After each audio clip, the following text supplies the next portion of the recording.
Hi friends, welcome to my KSY inform YouTube channel.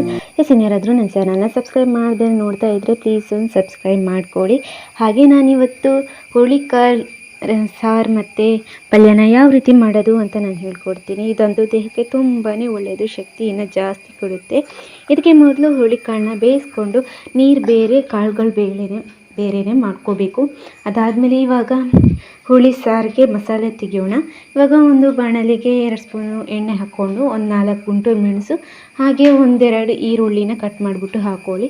ಹಾಗೆ ಸ್ವಲ್ಪ ಕರಿಬೇವು, ಒಂದು 4 ಬೆಳ್ಳುಳ್ಳಿ, ಹಾಗೆ 1 ಟೀ ಸ್ಪೂನ್ ಆಗುವಷ್ಟು ಜೀರಿಗೆನ ಹಾಕಿ ಫ್ರೈ ಮಾಡಿಬಿಟ್ಟು ಮಿಕ್ಸಿ ಜಾರಿಗೆ ಹಾಕ್ಕೊಂಡು 1/2 ಟೀ ಸ್ಪೂನ್ ಆಗುವಷ್ಟು ಸಾಂಬಾರು ಹುಡಿನ ಹಾಕೋಬೇಕು.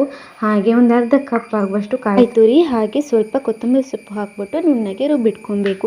ಇಷ್ಟೇ ಇದು ಸಾರಿಗೆ ಮಸಾಲೆನ ರೆಡಿ ಮಾಡ್ಕೊಂಡಿದ್ದಾಯಿತು. ಇವಾಗ ಒಂದು ಪಾತ್ರೆಗೆ 1-2 ಸ್ಪೂನ್ ಆಗುವಷ್ಟು ಎಣ್ಣೆ ಅರ್ಧ ಟೀ ಸ್ಪೂನ್ ಆಗುವಷ್ಟು ಸಾಸಿವೆ ಹಾಕ್ಕೊಂಡು ಇವಾಗ ಒಗ್ಗರಣೆ ಮಾಡಿಕೊಂಡು ಸ್ವಲ್ಪ ಕರಿಬೇವು ಹಾಗೆ 1-2 ಬೆಳ್ಳುಳ್ಳಿನ ಜಜ್ಜಿಬಿಟ್ಟು ಹಾಕಿ ಒಗ್ಗರಣೆ ಮಾಡಿಕೊಂಡು ಅದಕ್ಕೆ ನಾವು ಆವಾಗಲೇ ಏನು ರುಬ್ಬಿಟ್ಕೊಂಡಿದ್ದೀವಿ ಮಸಾಲೆ ಅದನ್ನು ಹಾಕ್ಕೊಂಡು ಒಂದು ಅರ್ಧ ಲೋಟ ನೀರನ್ನು ಹಾಕ್ಕೊಂಡು ರುಚಿಗೆ ಎಷ್ಟು ಬೇಕಾಗುತ್ತೆ ಅಷ್ಟು ಉಪ್ಪನ್ನ ನೋಡ್ಕೊಳ್ಳಿ. ಹಾಗೆ ಹುರುಳಿದ್ದು ನೀರು ಇಟ್ಕೊಂಡಿದ್ದೀವಿ ನೋಡಿ, ಅದನ್ನು ಇದಕ್ಕೆ ಸೇರಿಸ್ಬಿಟ್ಟು ಉಪ್ಪನ್ನ ಸರಿಯಾಗಿ ನೋಡಿಕೊಂಡು ಕುದಿಸಿದ್ರೆ ಆಯಿತು. ಒಂದು ಕುದಿ ಬಂದ್ರೇ ಸಾಕಾಗುತ್ತೆ. ಚೆನ್ನಾಗಿ ಒಂದು ಕುದಿ ಬಂದರೆ ಸಾರು ರೆಡಿನೇ ಆಗೋಗುತ್ತೆ. ಇವಾಗ ಪಲ್ಯನ ರೆಡಿ ಮಾಡ್ಕೊಳ್ಳೋಣ.